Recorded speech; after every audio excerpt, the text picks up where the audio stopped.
আমাদেরকে দুর্বল করে দিয়েন না। নিরাপদ থাকতে পারবেন না ভিতরে আপনারা?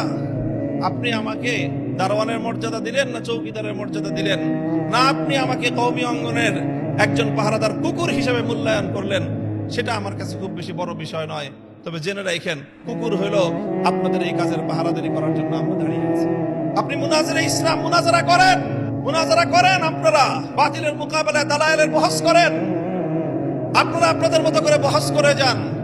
আমরা হয়তো মুনাজারা করব না, বহস করব না, কিন্তু আপনি আহলে হক হয়ে, আপনি উলামায়ে দেওবন্দের একজন মুখপাত্র হয়ে যখন মুনাজারা করবেন, মনে রাখবেন আপনার তাহাফুজের জন্য আপনার পিছনে মামুনুল হক কুকুর হয়ে দাঁড়িয়ে আছে। কাজী আমাকে রাজনীতি করতে হলে, আমাকে লড়াই করতে হলে, আমাকে কখনো সরকারের বিরুদ্ধে লড়তে হয়, কখনো আমাকে আন্তর্জাতিক শক্তির বিরুদ্ধে লড়তে হয়।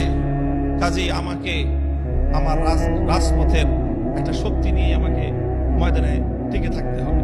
ঘরের ভিতরে আপনারা যারা আছেন তাদের তুলনায় আপনার পাহারাদারের মূল্য অনেক কম হতে পারে, কুকুরটার মূল্য অনেক কম হতে পারে, কিন্তু মনে রাখেন ওই বাড়িদের দরজায় যদি কুকুরটা না থাকে, ঘরের ভিতরে আপনি নিরাপদ থাকতে পারবেন। আমাদেরকে আঘাত করেন না। আমি তো বললাম আজকে দাঁড়ান, কে আছেন এই দাওয়াতুল মুসলিম গায়রুল মুসলিমিনের মধ্যে দায়ীদের পিছনে দাঁড়িয়ে রাষ্ট্রের বিরুদ্ধে লড়াই করার জন্য হিম্মত দিয়ে মাঠে নামবেন? কে আছেন? আসেন, আমরা আসবো।